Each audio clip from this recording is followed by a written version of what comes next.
Joining me now, Byron York, Washington Examiner chief political correspondent, Fox News contributor. Byron, you wrote a terrific piece as well about this very topic, and you pointed to Governor Abbott and then Alejandro Mayorkas on Sunday, and it was really, and I'm not going to take words out of your mouth, but you spoke to Governor Abbott shows you Republicans want to stop this illegal flow of migrants and Democrats want to simply accommodate them.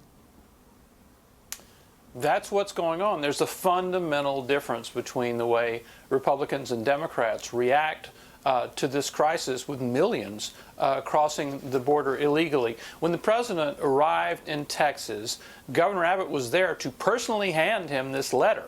And the letter really said to the president, please enforce federal immigration law. You don't have to pass any new laws. It's actually illegal to cross the border into the United States, and you can detain that person and then return them to the country they came from. It's actually possible. That's what Governor Abbott was asking. And then we heard Alejandro Mayorkas, the Homeland Security Secretary, who flew down on Air Force One to Texas with the president, say basically, we are trying to accommodate this situation and cut out the smugglers. In other words, we're going to help everybody come here so they won't have to rely on smugglers in the future. Byron, and on that note, what the Democrats are trying to do and what Biden has tried to do, creating this parole process, and in part, it's 30,000, letting 30,000 additional migrants in every month. They can apply. It's from Venezuela, Nicaragua, Haiti, and Cuba. And Maria Anastasio O'Grady in the Wall Street Journal called this their blackmail, paying blackmail, if you will, from places like Venezuela, bowing to the blackmail on migrants from these dictators in Venezuela and places like that. But when you talk about parole, and you quote Andy McCarthy, who's finding a lot of love on this show today, parole it's a way to legalize these illegal migrants. So President Biden does not have the power to do that, in essence. Congress has given the president very narrow, limited powers to parole someone, that is, to allow them to come into and stay in the country illegally on the basis of his presidential authority. That is essentially a congressional act, and Congress has not done that in this case. And the president certainly does not have the authority to just grant tens and hundreds of thousands of people the right to stay in the United States. And in addition to that program for the four countries, Venezuela, Nicaragua, Cuba, Haiti, there's also another thing that Biden is doing with a new app called CBP One, which is basically, we have all of these people crossing illegally into the United States from Mexico. And what Republicans, as we were discussing, want to do is to stop or dramatically reduce that flow.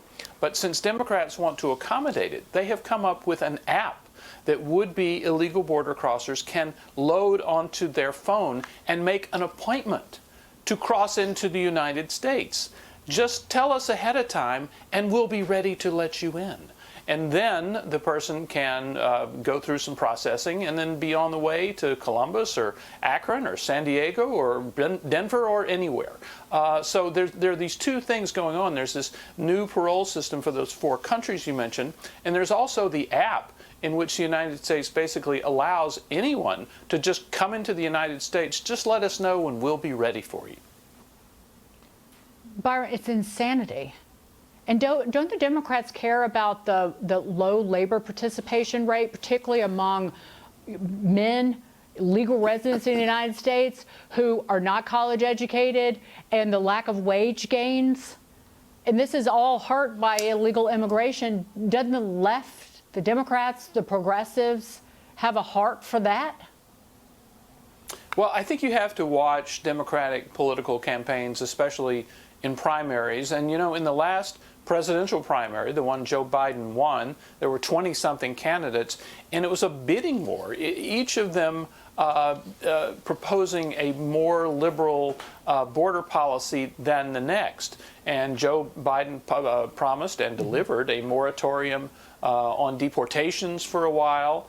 He promised to get rid of Trump's Remain in Mexico, which was the single most effective program dealing with the border. And he promised to get rid of everything else that Donald Trump did, because that's what Democrats were promising their voters. And the president has a lot of activist groups, pro-immigration activist groups, that are holding his feet to the fire now. So even though there is this disaster going on the border, he cannot simply come out and say, stop, because he has so many supporters who want it to continue. Byron, great to see you. Thank you so much. Wish you could stick around. Thank you, Dagan. So they're actually talking about banning gas stoves in this country. This is a thing, Byron, and it could happen. So they're going to tell you what kind of stove you have to buy.